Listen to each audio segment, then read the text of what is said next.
Okay, तो देखो हम पढ़ रहे हैं कालीबंगा।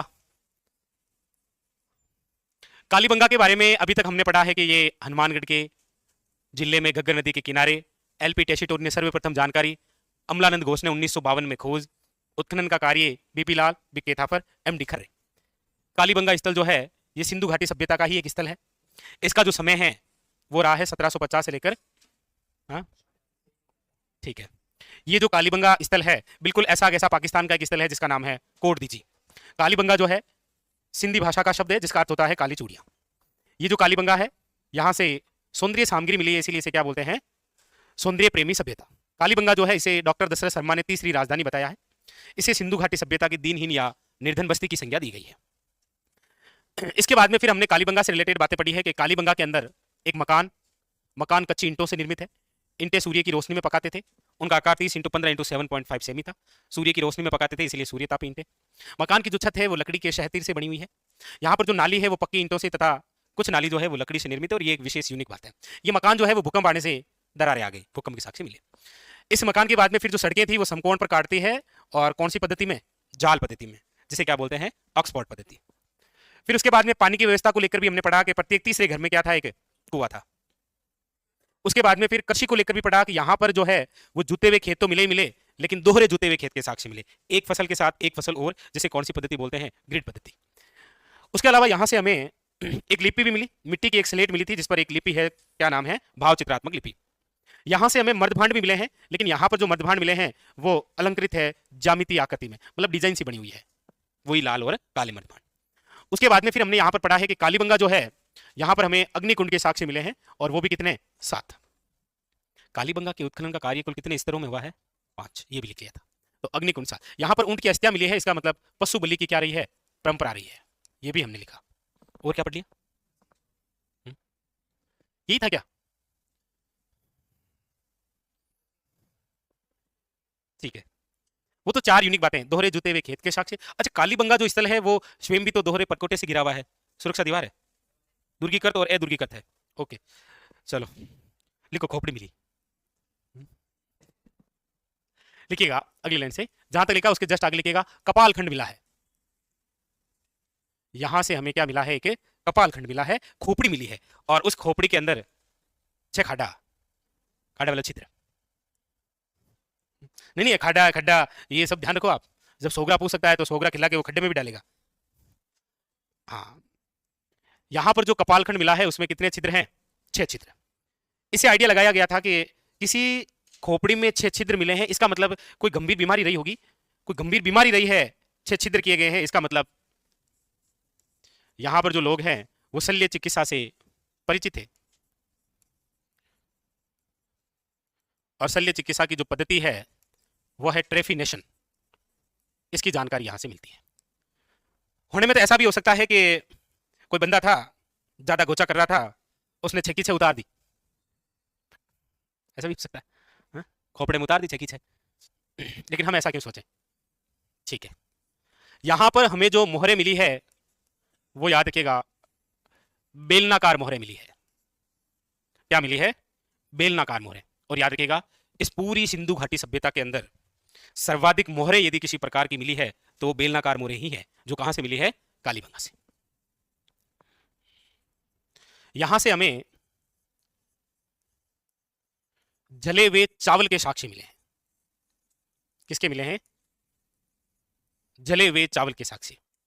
नरेंद्र, पोहा बनाने की कोशिश कर रहा होगा कोई बंदा, लेकिन वो बेचारा बना नहीं पाया, इसीलिए ध्यान रखिएगा कि यहां से हमें जले हुए चावल के क्या मिले हैं, साक्ष्य मिले हैं, याद रखना। वैसे आपको पूछा जाए चावल के साक्ष्य कहां से मिले, तो सर्वप्रथम चावल के साक्ष्य कहां से मिले हैं, तो ऐसे कभी नाम सुना होगा, कोलड़ी हवा यूपी, सुना क्या कभी। जले हुए चावल के साक्ष्य कहां से मिले हैं, तो आपको ध्यान रखना है कालीबंगा, जले हुए चावल के साक्ष्य। यहां से याद रखिएगा एक मूर्ति मिली है, और उस मूर्ति को देखकर ये लगता है कि ये जो मूर्ति है ये कुमारी देवी की मूर्ति है, ना कि कुमार की मूर्ति है। मूर्ति मिली है, मूर्ति को देखकर लगा है कि ये फीमेल है, क्योंकि इस मूर्ति के गर्भ में पौधे को उगते हुए दर्शाया गया है, पौधे को उगते हुए, इसीलिए ये कुमारी देवी की मूर्ति नहीं रही, ये धरती माता की मूर्ति है। इसे क्या कहा गया? धरती माता की मूर्ति। इसका मतलब इस समय जो समाज रहा है वो महिला प्रधान रहा है, मात्र शतात्मक जिसे आप कह सकते हैं। ठीक है, आहार से तो बेल मिला था ना, सांड है वो तो, और सांड आपको पता ही है मेल होता है। हाँ जी, और ऐसा सेटाइवा क्या बोल रहे हो आप? तो कुमारी देवी की क्या मिली है? मूर्ति मिली है, याद रखिएगा, लिख लिया। इसके अलावा यहां से कुछ और अवशेषों की बात हम करते हैं तो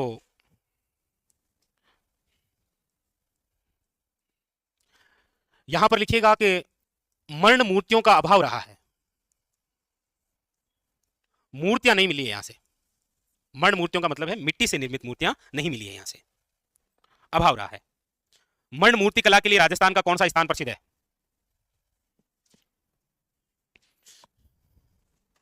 हेलो गांव वालों, नहीं बताओगे तो मत बताओ भाई, कर भी क्या लूंगा मैं आपका, नहीं बताएंगे तो। है जी, जी नहीं बताओगे? बिल्कुल मन नहीं है, कोई खास मन है नहीं आप? चलो ठीक है, बात लगी। तो क्यों लिखा था फिर वो मूल्य लगाऊं टेराकोटा? क्या करोगे उस गांव का? बर्बाद करोगे उसे, गांव को, मोहन को, मोहनलाल कुमार का क्या करोगे आप? क्या करोगे उस दिनेश चंद का जो उसका पुत्र है? हैं? क्या करूं मैं उस पद्मश्री का? जब आप मुझे बता ही नहीं रहे हो। अरे सभ्यता में क्यों जाना था? मैंने पूछा कौन सा स्थान प्रसिद्ध है, मोलेला ना प्रसिद्ध। मैं पूछता मिट्टी के खिलौने के लिए कौन सा है, तो फिर आपकी दिक्कत होती। क्या बात कर रहे हो सर? हमारी दिक्कत तो मर्ण मूर्ति कला में हो गई, तो मिट्टी के खिलौनों में तो फरिया वहां। मिट्टी के खिलौनों के लिए कौन सा गांव है? बू गांव है, नागौर का है। आप जो गांव बता रहे हो ना, वहां पर घोड़े बनाए जाते हैं, मामा जी के घोड़े। कोई नहीं, क्या ही कर लेगा आपका।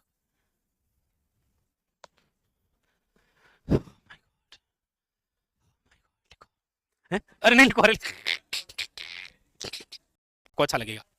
हाँ हाँ बिल्कुल। और मोन, मोन कहाँ की है? मिट्टी की मोन, मून, मोन के लिए प्रसिद्ध है। मिर्ची बड़ा कहाँ का प्रसिद्ध है? शाबाश, उसका तो पता है आपको। और 10 में कितने, ये 10 में कितने गुफ्तगू देता है? 4 ही दे रहा है क्या? एक पपड़ी। कौन सा एग्जाम में आएगा ये? क्यों याद करके रखा है इसको? क्यों याद करके रखा है? बिना फालतू की चीजें दिमाग में घुसा लेते हो क्या? कौन सा एग्जाम आएगा वो? मत याद रखो, जाओ खाओ और देके फिर हो जाओ, लेकिन नहीं याद रखते हो। कौन दे देगा? लिखो, यहां से स्वास्तिक चिन्ह प्राप्त हुआ है। स्वास्तिक चिन्ह का मतलब समझते हो क्या? है जी,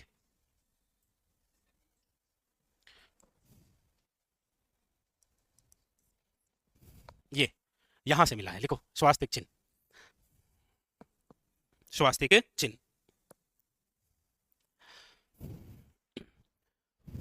यहां से तंदूर के चूल्हे मिले हैं। क्या मिले हैं? लिखो तंदूर के चूल्हे।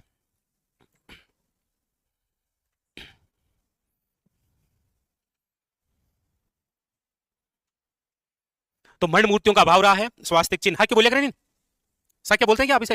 हाँ वो हाँ क्यों, तंदूर के चूल्हे मिले हैं, क्या मिला है। लेकिन याद रखना मंदिर के अवशेष यहाँ नहीं है। मंदिर की जानकारी केवल एक ही जगह से मिली है, वह है बैराट, क्योंकि बैराट से गोल चैत्य मंदिर मिला है, बाकी कहीं से नहीं है। ये लिख लिया। अब लिखिएगा विशेषता इसकी, आगे लिखे विशेषता, लिखो विशेषता। इतनी सारी जो जानकारियां आपको मिली है, इन सब का निचोड़ क्या है, विशेषता क्या है? विशेषता के अंदर लिखिएगा नंबर 1, ये एक नगरीय सभ्यता है। ये नगरीय सभ्यता क्यों है? क्योंकि मकान, पानी की व्यवस्था, पानी को बाहर निकालने के लिए नालियां, सड़कें, समकोण। याद रखिएगा, पूछा जाए आपको कि निम्न में से राजस्थान की सभ्यता वह जो एक सुव्यवस्थित नगर के रूप में बसी हुई मिलती है, वह है कालीबंगा।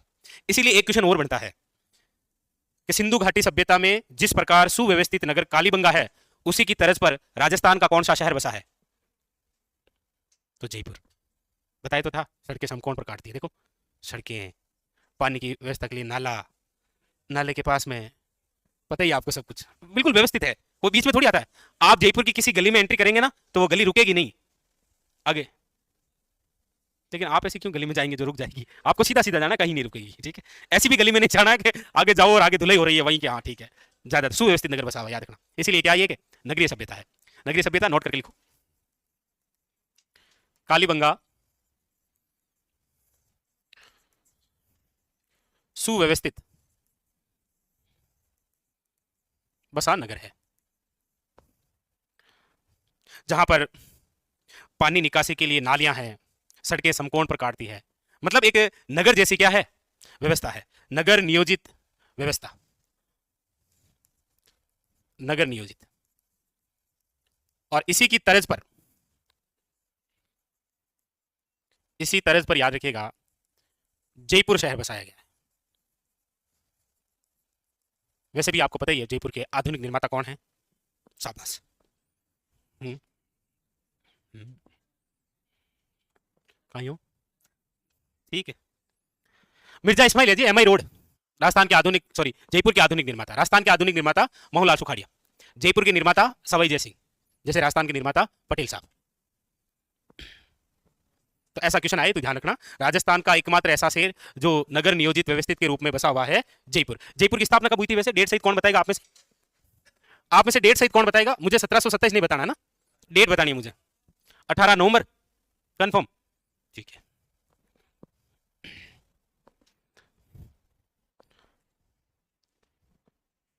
18 नवंबर 2027। कितने साल होंगे जयपुर को? 1727 में बसा है ना, तो 18 नवंबर 2027 को कितने साल हो जाएंगे? नहीं, वो मैं इसीलिए पूछ रहा हूं क्योंकि आप सब जयपुर में रहते हैं और आपको पता होगा कि 18 नवंबर 2027 की तैयारियां अभी अभी से शुरू हो गई है जयपुर में। लेकिन कार्ड नहीं, अभी क्यों नहीं ना माने?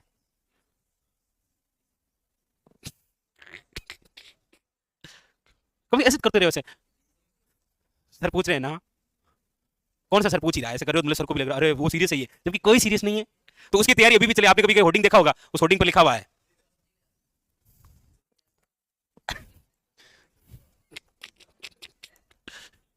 चलिए अगला लिखिएगा, मातृ सत्तात्मक सभ्यता है ये, यानी कि ये जो समाज रहा है ये महिला प्रधान समाज रहा है। और याद रखिएगा एकल परिवार की क्या रही है, परंपरा। नंबर 4, भारतीय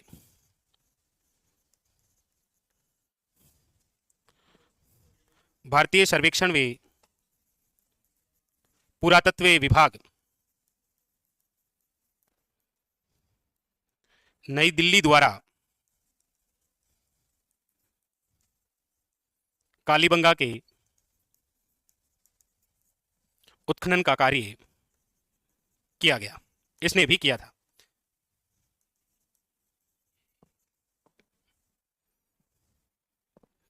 एक बात और याद रखिएगा कि आजादी के बाद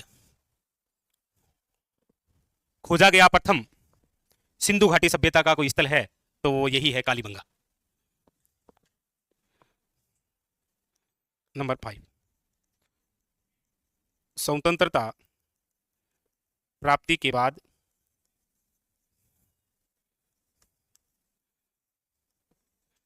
सिंधु घाटी सभ्यता का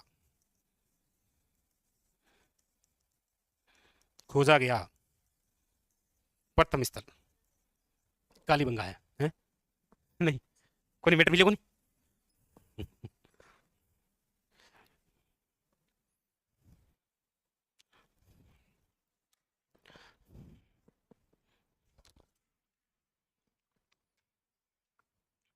लिख लिया? तो ये इसकी 5 जो है वो विशेष बातें।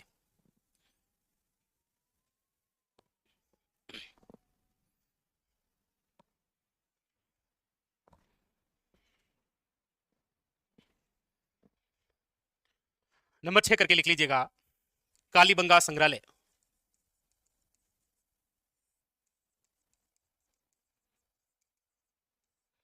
कालीबंगा जो संग्रहालय है वो 1985 टू 86 में स्थापित हुआ था हनुमानगढ़ में। हालांकि अब तो वर्तमान के अंदर आपको पता होगा राजस्थान का प्रथम डिजिटल आर्काइव स्थापित कर दिया गया है। कहां पर है ये? बीकानेर में।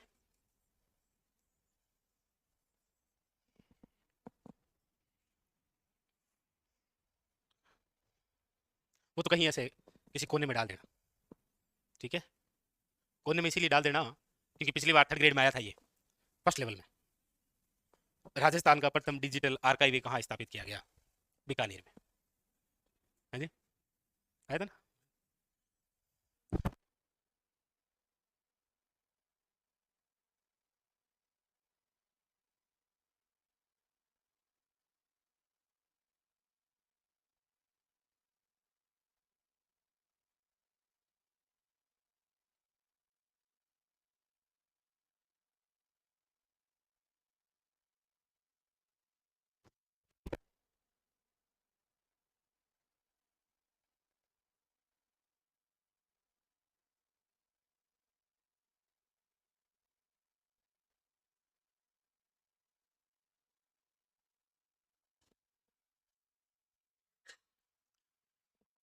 लिख लिया। अब एक बात ये बची हुई है कि कालीबंगा के अंदर जो लोग रहा करते थे उनका जो अंतिम संस्कार है वो कैसे हुआ करता था, तो उसके बारे में हम लिखते हैं। ये तो लिख लिया सब कुछ। आहड़ में कैसी थी, क्या परंपरा थी अंतिम संस्कार की? शाबाश, बताइए आपको। अरे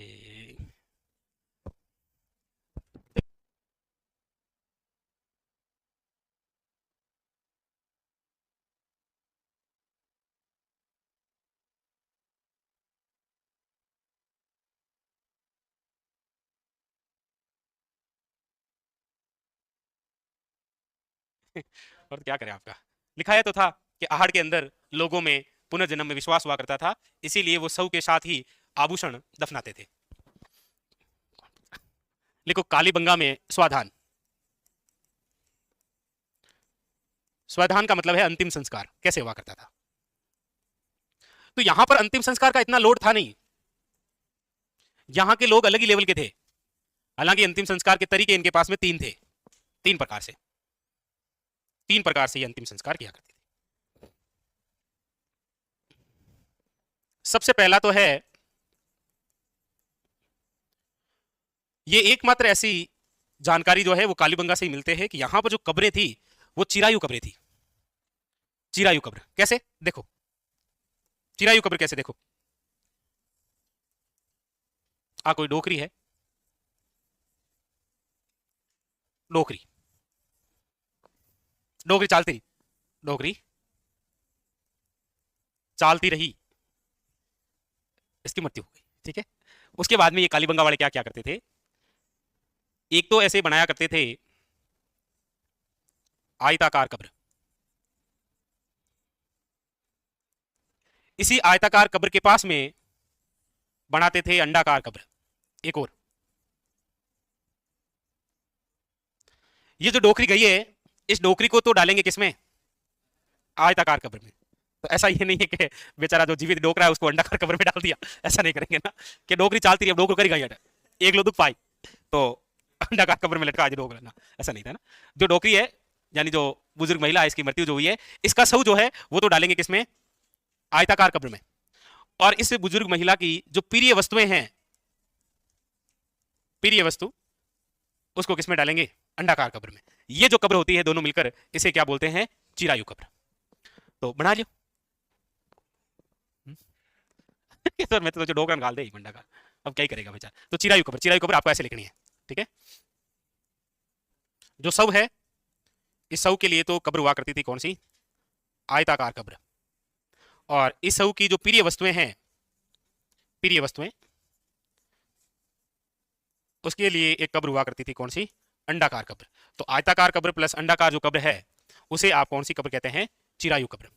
भाई जैसे आज यदि ये व्यवस्था होती तो मुझे तो डालते आयताकार कब्र में और मेरे जो मोबाइल है उसको डालते अंडाकार कब्र में, ऐसे ही तो होता। और तो क्या ही है प्रिय वस्तु, ऐसे थी ये परंपरा चिरायु कब्र की।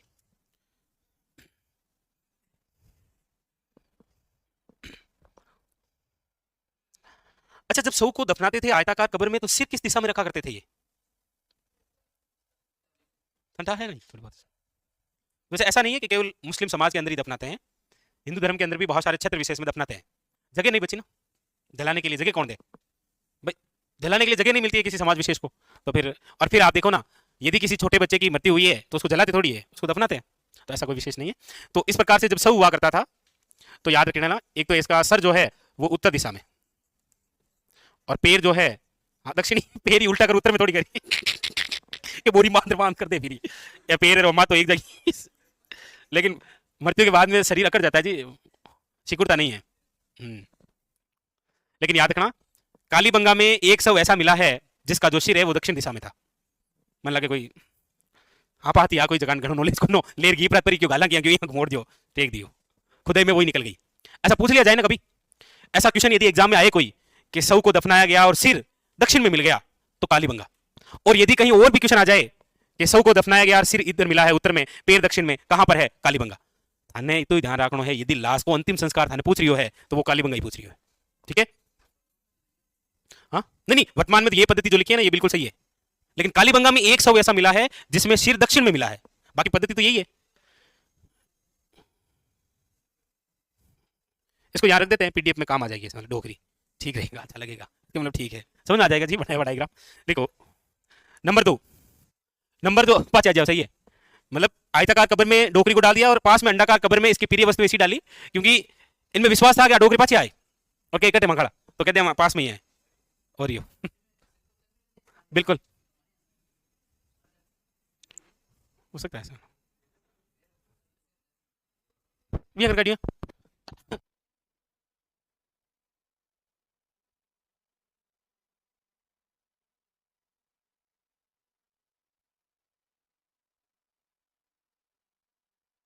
ऐसा भी हो जाएगा। नंबर दो लिखो है? और क्या, आंशिक या फिर कलश समाधान। आंशिक या कलश समाधान ये क्या हुआ करता था, जकिया डोकरी बार चलती नहीं, यदि इनको इस प्रकार से अंतिम संस्कार नहीं करेंगे तो जकी डोकरी की ये डोकरी ले जाए दो जना और खुले जंगल में छोड़ जाए शव को, फिर चील कौवे आएंगे, खाएंगे, खाने के बाद में जो हड्डियां बचेगी 4-5, फिर वो जो घर वाले होंगे उन हड्डियों को कलश, समझ गया, कलश में डालेंगे और फिर उसे जमीन में दफना देंगे। ऐसी व्यवस्था राजस्थान के कौन से संप्रदाय में है? दादूबंती संप्रदाय में। उसके अंदर भी शव को किसमें? खुले में छोड़ दिया जाता है। मामला तो ठीक ही है, ये देखा ठीक है, सुन लो। जैसे भाई होता क्या है कि कई बार समाज के अंदर होता है कि मतलब उसके ले जाने वाले या उसके पास में कोई आते नहीं है तो सोचेगा कौन ले जाए 4 जना, तो ना की प्लेट ना माते ला रहे और छोड़ जाए जंगल में, ऐसी व्यवस्था हुआ करती थी। लिखो इसमें, इसमें क्या होता था कि शव को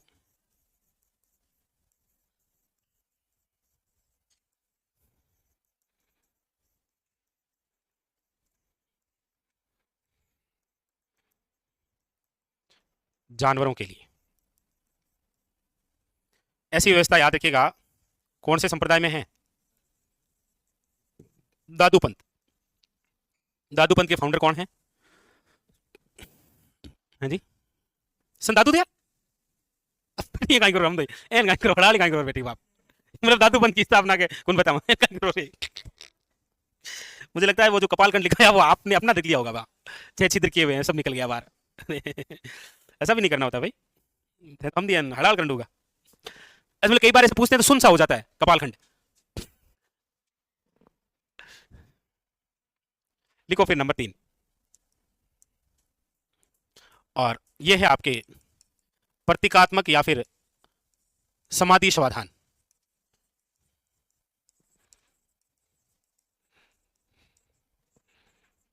दफनाना डायरेक्ट, बस डायरेक्ट दफनाने मतलब नहीं, जिंदा आदमी नहीं दफना गाड़ियों, मरने के बाद में दफना देना बस, ज्यादा इतना आयताकार अंडाकार ऐसा कुछ नहीं, खाडो खोदियो गालियो खत्म कहानी बस। चलो आखिर में आज कालीबंगा हो गई, कालीबंगा निकल पड़ी, कालीबंगा हो गई।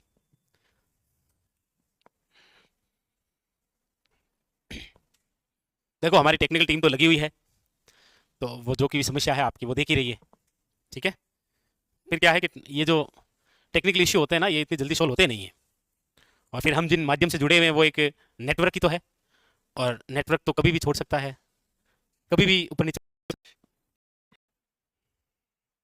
लिख लिया कंप्लीट, बधाई हो आपके, आखिर में कालीबंगा हो गई। यहाँ से 2-3 पेज भर गए होंगे, नोट लगाओ और लिखो, नोट लगा के एक बात लिख लो,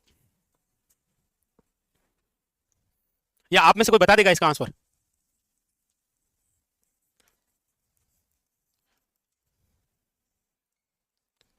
पूछा जाए आपको राजस्थान की प्रथम कालीबंगा किसे कहा गया है?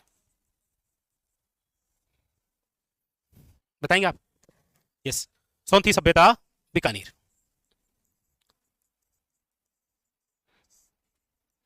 अमलानंद घोष द्वारा ही इसकी खोज की गई थी।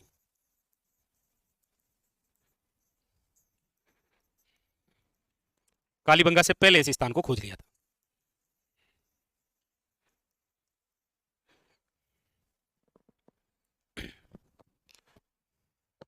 सोंथी सभ्यता, बीकानेर लिख लीजिए, और ये कंप्लीट। अब हम जिस सभ्यता को पढ़ने जा रहे हैं अगली, वो है आपके लोहे युगीन सभ्यता का भाग है, जो आपके सिलेबस में होती है, वो है बेराट। बेराट पढ़ते हैं।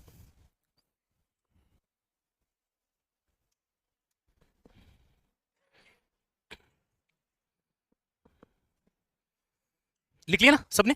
चलिए अब आप हेडिंग लगाइए, लिखिए, लिखिएगा बेराट सभ्यता।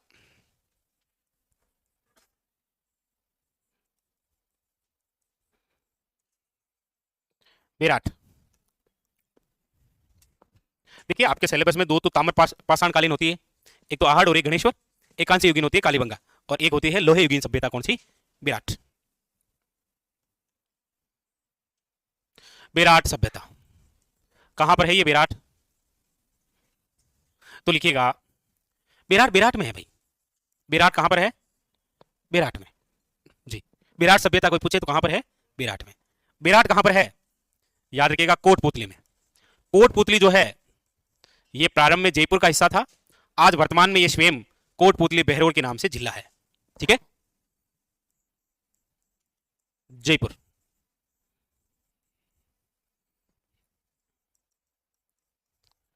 क्योंकि हो सकता है कोटपुतली ना आकर जयपुर आए तो जयपुर भी करना पड़ेगा अभी। ठीक है,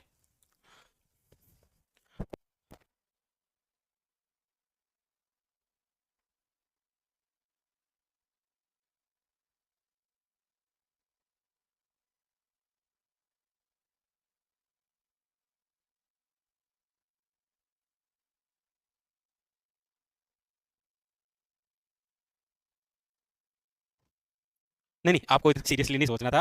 विराट सभ्यता कहां पर है? विराट के अंदर। विराट कोटपुतली में आता है। कोटपुतली पहले जयपुर का भाग था, अब ये कोटपुतली और अलवर का एक भाग बहरोड मिलकर नया जिला है कोटपुतली बहरोड के नाम से, लेकिन जयपुर का भाग था, ये भी हमने लिख लिया। ये जो विराट है, इस विराट का जो प्राचीन नाम है वो है आपके क्या?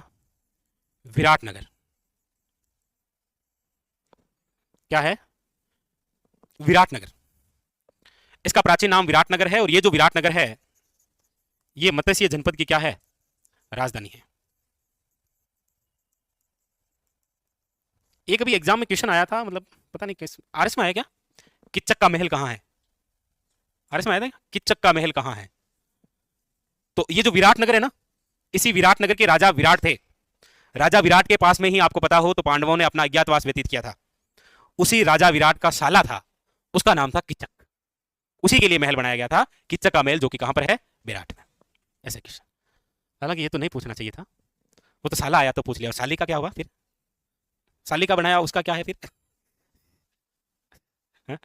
इस बार एग्जामिनर पूछेगा आपको, भीम का पुत्र घटोत्कच, घटोत्कच का पुत्र बर्बरीक। हाँ, ऐसा वो आज वहीं जाओ आप, आजकल महाभारत ही पढ़ो ज्यादातर। दुर्योधन, दुर्योधन का मामा कौन? कौन? शकुनी।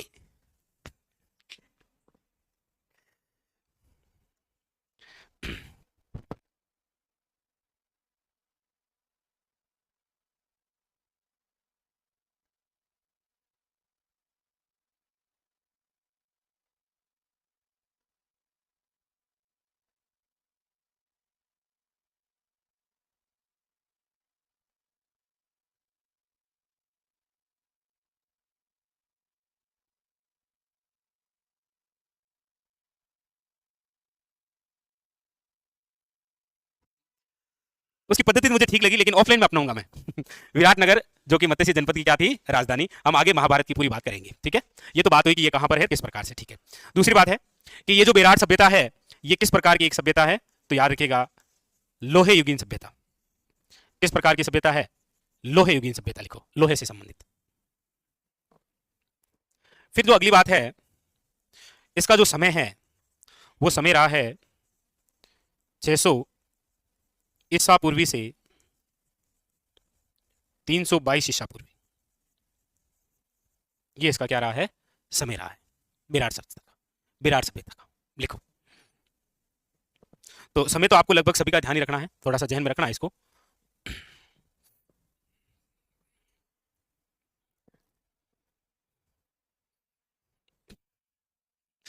निकाल लिया इसने, निकाल लिया।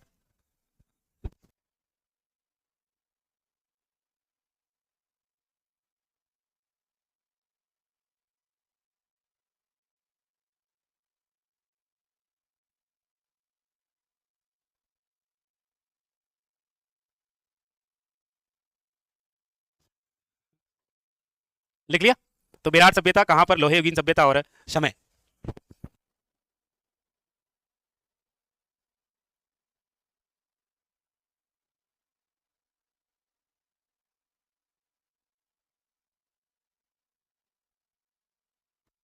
लिखो आगे। लिखो आगे। अब देखो, ये जो विराट है, इस विराट के अंदर जो उत्खनन का कार्य है वो लगातार किस क्रम से हुआ है। तो देखो, एक तो बात आपको याद रखनी है 1837 की, एक बात आपको याद रखनी है 1871 टू 72 के अंदर, एक बात आपको याद रखनी है 1936 की, और एक बात याद रखनी है 1961-62 की। देखो बोर्ड पर चार बातें हैं। 1837 के अंदर इस बेराट सभ्यता के अंदर क्या हुआ। 1837 के अंदर याद रखिएगा, यहां से एक शिलालेख और भाबरू शिलालेख की जो खोज है वो याद रखिएगा किसने की थी, कैप्टन बर्ट ने। और ये जो भाबरू शिलालेख है ये जिस पहाड़ी से मिला है वो है, याद रखिएगा, बिज्जक की पहाड़ी। एक तो ये 1871 टू 72 के अंदर याद रखिएगा, आपने भीमसेन की पहाड़ी का नाम सुना है क्या।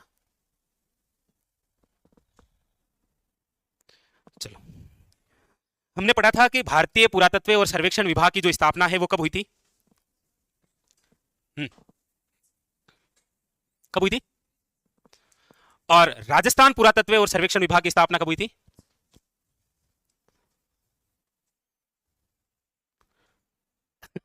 सर हनुमान जी का रूप लेके आई जाओ अब आप। है ना। और भारतीय पुरातत्व और सर्वेक्षण विभाग का संस्थापक कौन था। होगा कोई कार्लाइल।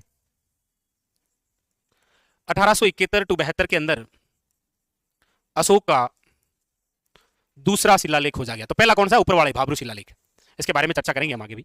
अशोक का दूसरा शिलालेख, और ये खोजा गया था किसके द्वारा, उसी कार्लाइल द्वारा, इसी विराट से। और ये जो दूसरा शिलालेख है ये जिस पहाड़ी से मिला है वो पहाड़ी है कौन सी, भीमसेन पहाड़ी। 1936 के अंदर याद रखिएगा, दयाराम साहनी द्वारा बेराट की खोज की गई थी, बेराट की खोज। और 1961 और 62 के अंदर बेराट में उत्खनन का कार्य किया था दो लोगों ने मिलकर। कौन कौन से, एक तो है कैलाशनाथ दीक्षित, कैलाशनाथ, और एक है याद रखिएगा नील रतन बनर्जी, नील रतन बनर्जी। तो 1837, 1871 टू 72, 1936 और 1961-62 लिखो कौन कौन से कार्य क्या क्या हुए थे। लिख लिया। उसके बाद में नोट लगा के लिखिएगा, सवाई राम सिंह सेकंड द्वारा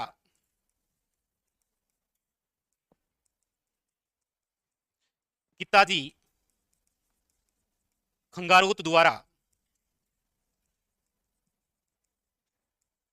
विराट में उत्खनन का कार्य करवाया। और इसी उत्खनन के कार्य में याद रखिएगा स्वर्ण मंजूषा मिली। क्या मिली, स्वर्ण मंजूषा से तात्पर्य है कलश मिला है, कलश मिला था। और इस कलश के अंदर गौतम बुद्ध की अस्थियां थी। इसीलिए तो आप पढ़ते हैं विराट से बौद्ध धर्म के साक्ष्य मिलते हैं। गौतम बुद्ध की क्या मिली है, अस्थियां मिली है। इसीलिए आप देखते होंगे कि गौतम बुद्ध की जब मृत्यु हुई थी तो उसके शरीर को कितने भागों में बांटा गया था? ऐसे सुना है कि 8 भागों में बांट दिया गया था, उसमें से एक इधर आया था।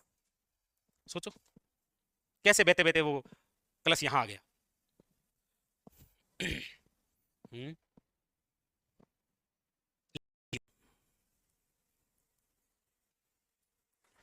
विराट स्थल से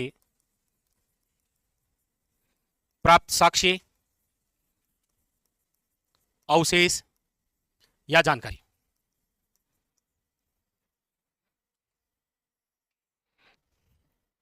विराट स्थल से प्राप्त साक्ष्य, अवशेष या फिर क्या क्या जानकारी मिलती है वो हम पढ़ने वाले हैं। ठीक है, देखिए सबसे पहली बात, ये जो विराट स्थल हम पढ़ने जा रहे हैं, ये विराट स्थल याद रखिएगा, सबसे पहले तो लिख लीजिए बाणगंगा नदी के किनारे विकसित है। कौन सी नदी के किनारे है? बाणगंगा नदी के किनारे है। जैसे तिलवाड़ा कौन सी नदी के किनारे पड़ा था? कोई दिक्कत नहीं, लूनी नदी। कैसे याद कर लिया आपने? ये इस टॉपिक का पहला बिंदु ही वो पढ़ा है हमने, तिलवाड़ा। तो फिर उसका क्या हालचाल है, ऐसे मतलब पूछ लूं तुम्हें, मध्यपुरा पाषाण काल के स्थल कौन कौन से हैं? हाँ तो पूछ लो।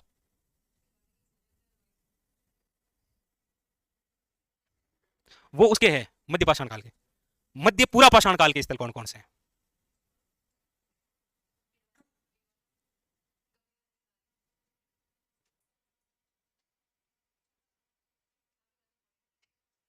अब मैंने बोला था इंपॉर्टेंट है, अरे मरवा दिया।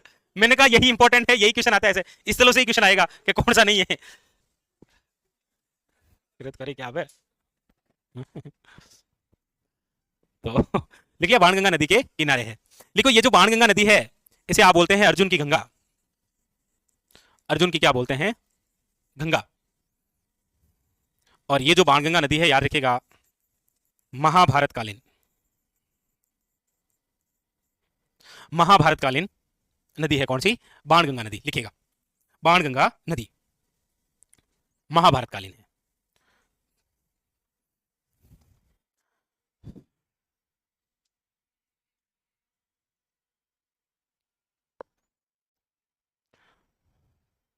अब आप एक बार बोर्ड पर ध्यान दीजिए, केवल लिखना नहीं है, बोर्ड पर देखो, एक बात समझिए आप।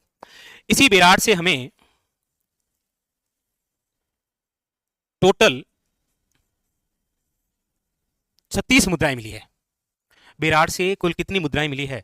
31, 32, 36, शाबाश 36। कितनी मिली है? 36 मुद्राएं मिली है। ये जो 36 मुद्राएं हैं, इनमें से याद रखिएगा 8 जो मुद्राएं हैं, ये है आपके आहत या पंचमार्ग सिक्के। 8 जो है वो क्या है? आहत या पंचमार्ग सिक्के। आहत या पंचमार्ग सिक्कों का मतलब ये होता है ऐसी मुद्राएं जो पंचमार्ग के बनाई जाती है। जैसे शील आया करती थी पहले, आपको पता हो तो, आज भी आती है, लेकिन पहले जब हमारे जमाने के अंदर 8वीं की मार्कशीट, 12वीं की मार्कशीट, तो प्रधानाध्यापक से, प्रधानमंत्री तो क्या ही करेगा, मोदी जी खुद को साइन करना नहीं आता, वो खुद अंगूठा लगाते हैं, तो उस समय सी लगाया करते। वैसे वैसे यहाँ पर क्या बनते थे? सिक्के। जैसे कोई लिया और उस पर क्या कर दिया? पंच, आहत कर दिया, वो एक सिक्का बन गया था। तो इस 36 में से 8 तो क्या थे? आहत या पंचमार्ग सिक्के। और याद रखिएगा ये हमारे राजस्थान की सबसे प्राचीन मुद्रा है। पूछा जाए आपको कि राजस्थान की सबसे प्राचीन कोई मुद्रा हुआ करती थी, तो वो यही हुआ करती थी, पंचमार्ग या क्या है? आहत सिक्के। पंच करते थे और सिक्का बन जाता। लेकिन वो पंच करने का जो सील है वो हर किसी को नहीं हुआ करती थी। जैसे पैसे तो पता ही है कैसे छपते हैं, लेकिन हर कोई थोड़ी छाप सकता है। हम घर में बैठे बैठे छाप भी लेंगे तो हम, जैसे आपको ने एक एमपी या यूपी के आसपास की कोई घटना पड़ी होगी जहाँ पर 4 दोस्त थे, बेरोजगारी से जूझ रहे थे। उन्होंने कहा चल तूफानी करते हैं, तो इन्होंने कहा कि क्यों ना हम पैसे बना ले असली के रूप में। तो उन्होंने बिल्कुल डिटो असली बना दिए। लेकिन मुझे लगता है शायद ये घटना शाम के 8 बजे की बात की रही होगी। उन्होंने इतने सारे पैसे छापे, बस उससे केवल एक ही चूक हो गई, उन्होंने सभी पैसों पर सीरियल नंबर एक ही रखा। सीरियल नंबर होते हैं ना पैसों पर, वो हर एक पैसे का अलग सीरियल नंबर होता है। बस पूरा किट किया, जो एक ही सीरियल नंबर के पैसे निकाल दिए, तब वो पकड़े गए थे, वरना वो पकड़ में भी नहीं आते। तो गलती तो हो ही जाती है इंसान से। नहीं, अगली बार तो अब जेल में है, वो क्या ही ट्राई करेंगे, अब तो वो कुछ भी ट्राई नहीं करेंगे, वो तो सिक्कों के नाम से डरेंगे अब। तो 36 मुद्राएं जो है उनमें से याद रखना है 8 जो है वो कौन सी थी? आहत या पंचमार्ग सिक्के, जो राजस्थान की सबसे प्राचीन मुद्रा है। आहत और पंचमार्ग सिक्के सम्राट अशोक के समय चले थे, याद रखना। इंडियन हिस्ट्री जब आप पढ़ते हैं तब आप पढ़ेंगे। उसके 36 में से 8 गए, कितने बचे? अरे वाह शाबाश, बहुत ही शानदार, तुरंत प्रभाव से जवाब पहली बार मिला है जब आंकड़ों की बात आई है। अब आपकी मैं मान सकता हूं मैथ जो है वो मजबूत हो गई है। 36 में से 8 घटाते ही पीछे क्या बचे? 28। शाबाश, बहुत ही शानदार। ये जो 28 मुद्राएं हैं ये आपके याद रखिएगा इंडो ग्रीक सिक्के हैं। ये कौन से हैं? इंडो ग्रीक सिक्के। इंडो यानी कि हिंद, ग्रीक यानी कि यूनानी सिक्के। वो इंग्लिश में ना पूछकर हिंदी में पूछ लेगा कि निम्न में से विराट सभ्यता से हिंद यूनानी कितने सिक्के मिले हैं? याद रखिएगा 28।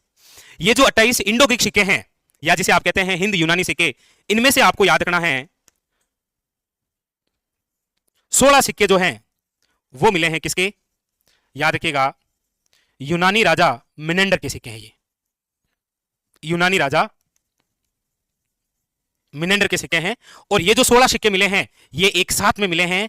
ये सूती वस्त्र के कपड़े में लिपटे हुए थे।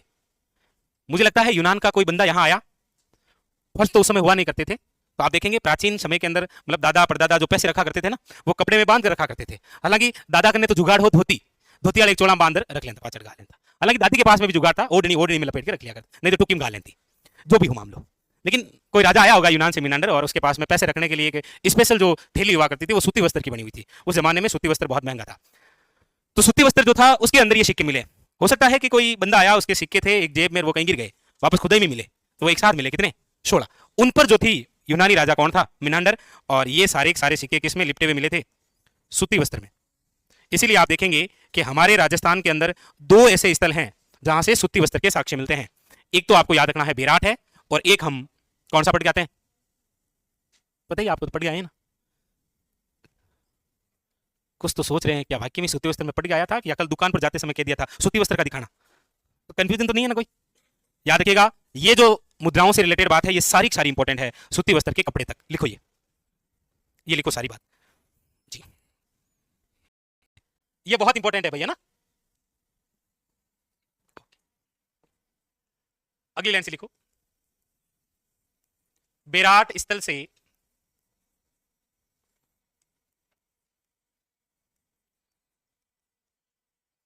पाषाण काल, ताम्र पाषाण काल, महाभारत कालीन, महाजनपद, मौर्य काल,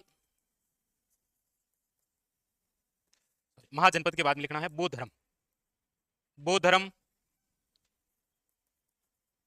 मौर्य काल, मुगल काल, इन सब के अवशेष मिलते हैं यहां। पाषाण काल, ताम्र पाषाण काल, महाजनपद, बौद्ध धर्म, मौर्य काल और मुगल काल, सबकी जानकारियां यहां मिलेगी आपको अलग अलग समय पर। ठीक है, और याद आपको बिल्कुल वैसे ही करनी है जैसे आहड़ के अंदर सिक्के याद किए थे।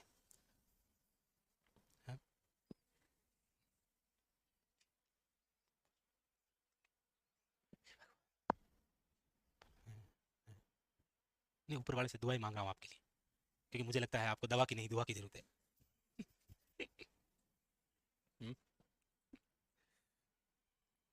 लिख लिया क्या ये? इसके अंदर लिखो नंबर 1 करके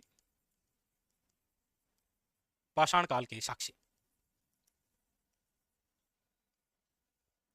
विराट से पाषाण काल के साक्ष्य किस प्रकार से और कहां से मिले थे? तो पाषाण काल के जो साक्ष्य हैं वो मिलते हैं सेल चित्र के माध्यम से।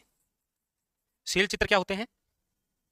पत्थर पर बनाए गए चित्र क्या कहलाते हैं? सेल चित्र। और विराट के अंदर सेल चित्र से संबंधित जो जानकारी है वो हमें मिलती है बिज्जक पहाड़ी, जानकारी मिलती है याद रखिएगा गणेश डूंगरी से, और जानकारी मिलती है महादेव डूंगरी से। तो बिज्जक की पहाड़ी है, गणेश डूंगरी है और महादेव जो डूंगरी है, यहां से जो हमें जानकारी मिलती है वो किसकी मिलती है? शैल चित्र की। शैल चित्र की जानकारी भी मिलती है। और याद रखिएगा इस गणेश डूंगरी से हमें यहां पर एक गोल चित्तीय मंदिर भी मिलता है। तो याद रखिएगा राजस्थान की वह सभ्यता जहां से सर्वप्रथम मंदिरों के साक्ष्य मिले हैं वो है आपके कौन सी? विराट। इसी के अंदर आगे नोट करके लिखना,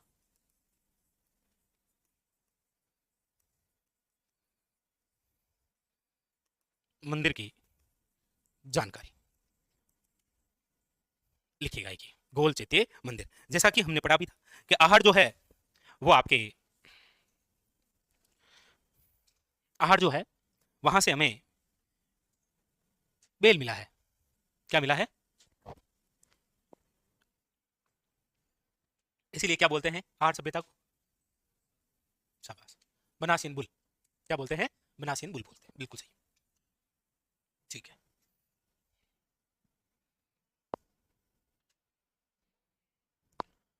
शव के साथ कुत्ते को दफनाने के प्रमाण कहां से मिले हैं सर? वो मिले हैं बुर्ज होम से, बट हमारे राजस्थान में कहीं से नहीं है वो। हालांकि आप देखेंगे, हाँ बिल्कुल, हालांकि देखेंगे कि सर्वप्रथम पशुपालन के जो साक्ष्य हैं वो हमें जिस काल में मिलते हैं वो मिलते हैं मध्य पाषाण काल में। क्योंकि पूरा पाषाण काल में तो मानव मानव नहीं, आदि मानव था। डायरेक्ट कुत्ते को मारता, फाड़ता, अंदर का माल खुद के अंदर और बाहर का जो चमड़ी है वो खुद के बाहर लपेट लेता और कहता आज नई जींस लाया हूं मैं, मतलब नेकर चड्डी हो जाती है उसकी, वही तो थे। फिर आगे बढ़े तो क्या है, प्रारंभ में क्या है कि मानव आदि मानव था, कुत्ते को मारकर डायरेक्ट उसका खा जाया करता था और घूमता रहता था। भाई दोपहर को जैसे त्रिवेणी चौराहे ठहरा तो शाम होगी टोंक फाटक पर, फिर सुबह जब उठेगा तो वापस गुजर की तरह घुमंतू प्रकार का हुआ करता था, घुमा करता था, क्योंकि अकेला था ना। फिर जैसे जैसे आगे बढ़ा तो उसके साथ में परिवार एड होने लगा, तो उसने देखा कि कुत्ते को मारने से काम नहीं होगा, कुत्ते को पालना पड़ेगा। इसीलिए मानव ने सर्वप्रथम यदि किसी पशु का पालना शुरू किया था तो वो कुत्ता था। कुत्ता है, नहीं मतलब कुत्ता है वो पालतू पशु कौन सा है? कुत्ता है। चलो कौन है?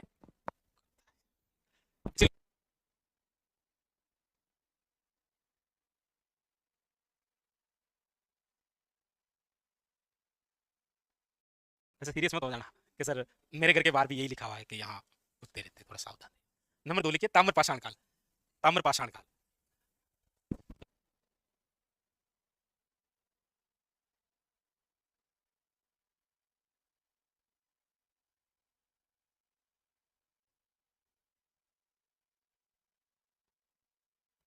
ओके ओके, आपको भी अनुभव तो कम नहीं है।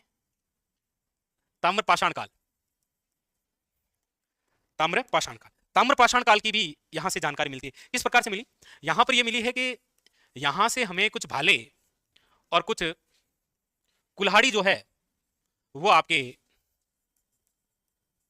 ताम्र से निर्मित है। यानी कि भाला जो मिला है ना वो तो तांबे का था, कुल्हाड़ी जो है हैंड एक्सिस वो आपको पता हो तो पत्थरों से ही बनी हुई मिली। याद कीजिए आज से 1.5 साल पहले जब हमने ये टॉपिक शुरू किया था तब हमने सईद और सईद यदि किसी पहले व्यक्ति का नाम लिखा है तो वो यही लिखा है, हेकट महोदय। हेकट महोदय 1870 जयपुर और इंद्रगढ़ हस्त कुंठार के अवशेष मिले, आपको याद आ रहा होता। हाँ तो आप इसीलिए कर रहे हैं कि मतलब वो आदमी के वजन मतलब लिखा या तो है, इसीलिए करें, बाकी आपके दिमाग में कहीं नहीं आ रहा है, कहीं दूर दूर कौन सा हेकट है ये। चलो, चेप पर चौपिंग वही तो है। चलो कोई नहीं, तो लिख लो, याद नहीं करना है, मतलब ये लिख लो आप कि ये तांबे से निर्मित हमें मिले हैं, ठीक है।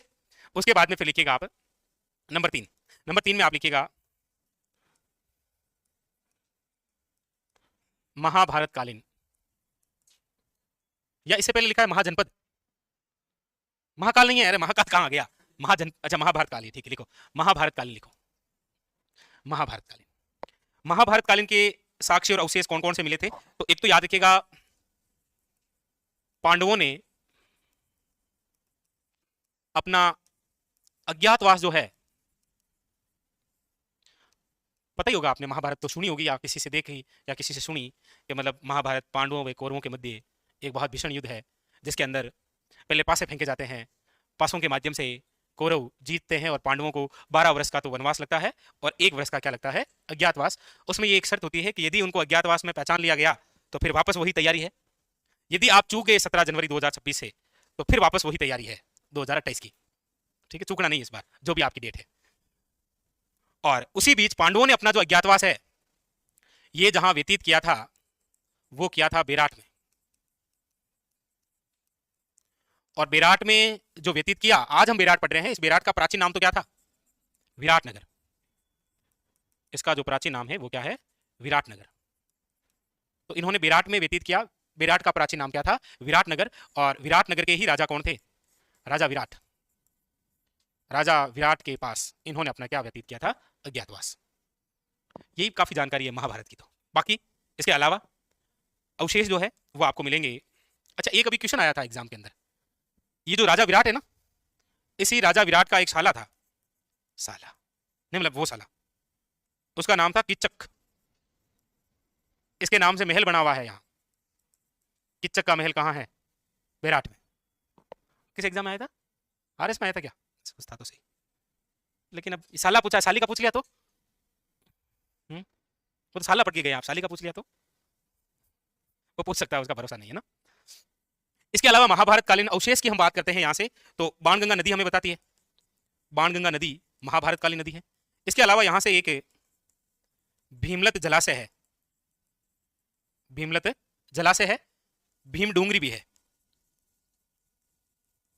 भीमलत जलाशय, भीम ने लात मारी थी, उसे एक कुंड बन गया था और फिर पानी एकत्रित हुआ तो एक जलाशय के रूप में। नहीं नहीं मानना पड़ी था ना बात, क्योंकि आप बडेरा भी एक बात कहता, मतलब दादा परदादा आज भी आपको एक बात कहते हैं कि थांका की उम्र में मैं हानि जन एड्डी की ठोकता नहीं पानी काट देता। हालांकि उन्होंने बताया नहीं वो पानी निकाल कहां से रहे हैं, एड्डी की ठोक कहां रहे हैं। इस कहते हैं कि एड्डी की ठोकते तो पानी बाहर आ जाता। शेखावटी में तो फिर भी आ ही सकता है, टिल्लों में ज्यादातर टिल्ले जो है उनको समतल कर दिया जाए तो मेरे हिसाब से आ ही जाएगा।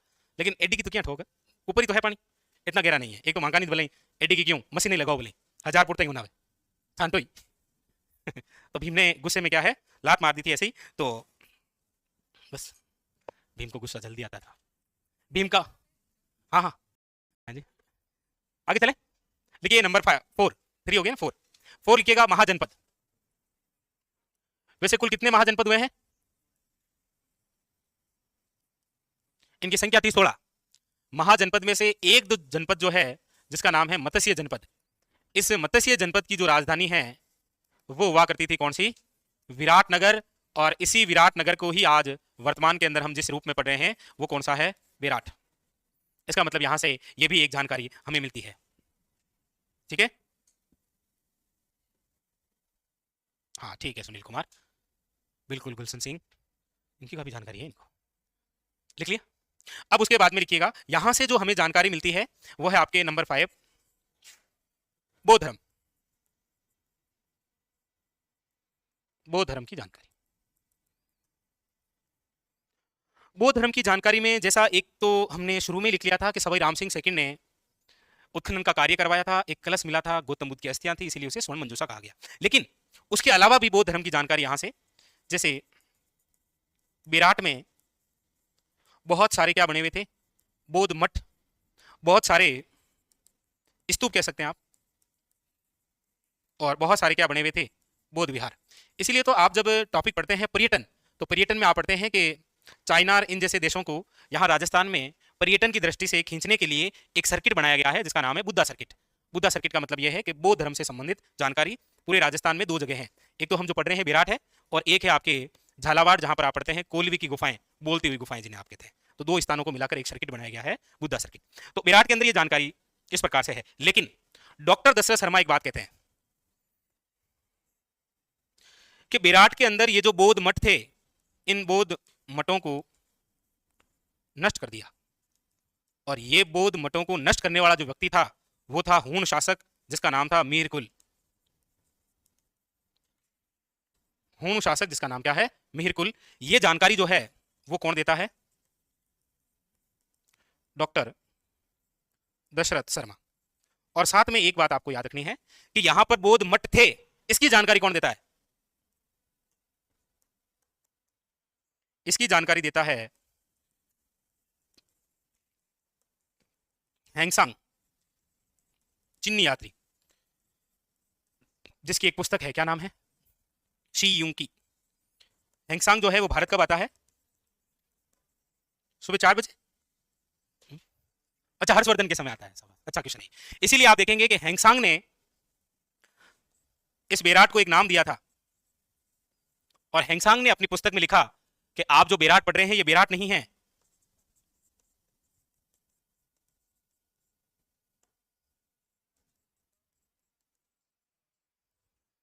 कि ये क्या है?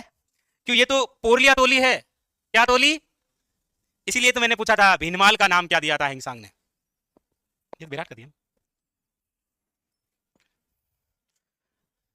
पीला मोली, पीलो मोली, ये है पोरलिया टोली। ओके, लिखो लिखो लिखो। हाँ, बहुत भोले संघ है ना, बहुत ही भोले संघ है।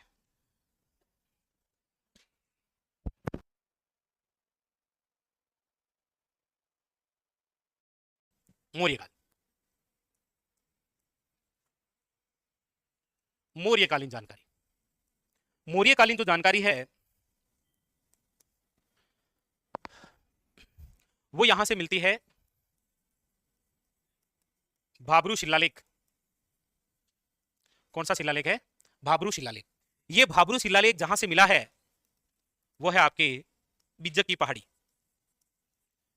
से मिला है, बिज्जक की पहाड़ी से मिला है, याद रखिएगा। पता है आपको भाब्रू शिलालेख की खोज 1837 के अंदर किसने की थी? कैप्टन बट ने। लेकिन इस बिज्जक की पहाड़ी की खोज किसने की थी? दयाराम साहनी ने। कोई कंफ्यूजन नहीं है ना? इसको देखो, एक बार इधर देखो, यहां कोई कंफ्यूजन है क्या?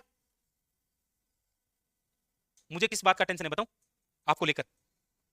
कहीं आप ये ना सोचें कि भाब्रू शिलालेख की खोज दयाराम साहनी ने की है, ऐसा तो नहीं सोचेंगे ना? मैं आप पर विश्वास कर लूं क्या? खुद अंदर ही अंदर कह रहे कि सर मत करो प्लीज, मत करो, मत करो, ऐसे मत करो।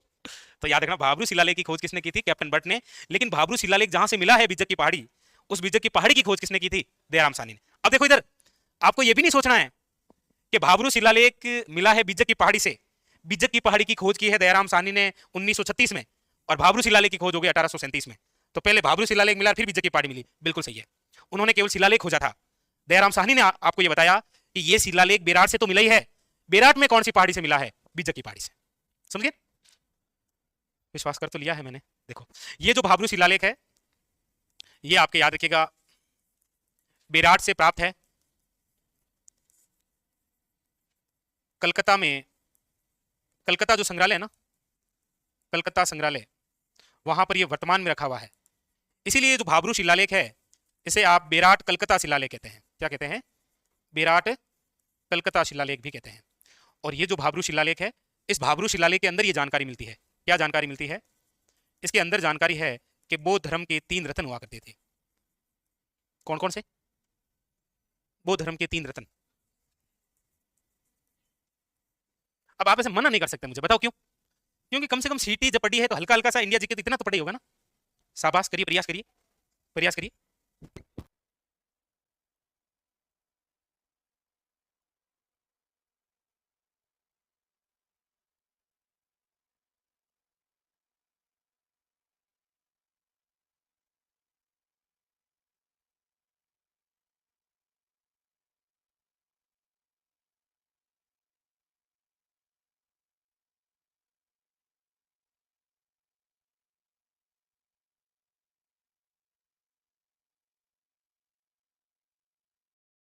धम्म और संघ, यही तो है। और इस धम्म के बारे में सम्राट अशोक ही तो बताता है।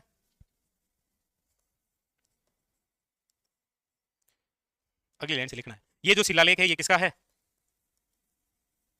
सम्राट अशोक।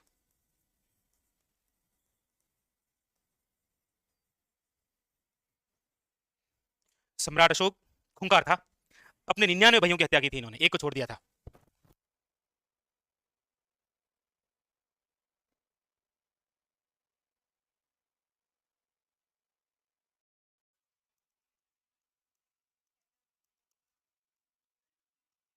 Captain but. क्या? गुप्तकालीन जानकारी। गुप्तकालीन जानकारी हमें यहां से ये मिलती है कि जो गुप्त अभिलेख है ना, लिखो गुप्त अभिलेख। गुप्त अभिलेखों में बेराट को एक व्यापारिक नगरी बताई गई है। बेराट को क्या बताई गई है? व्यापारिक नगरी बताई गई है। वो इसीलिए बताई गई है क्योंकि यहां से हमें संकलिपि के साक्ष्य मिले हैं, याद रखिएगा। मतलब कुछ डाटा लिखे हुए थे ज्यादातर, हो सकता है कोई ज्यादा व्यापारी रहे होंगे।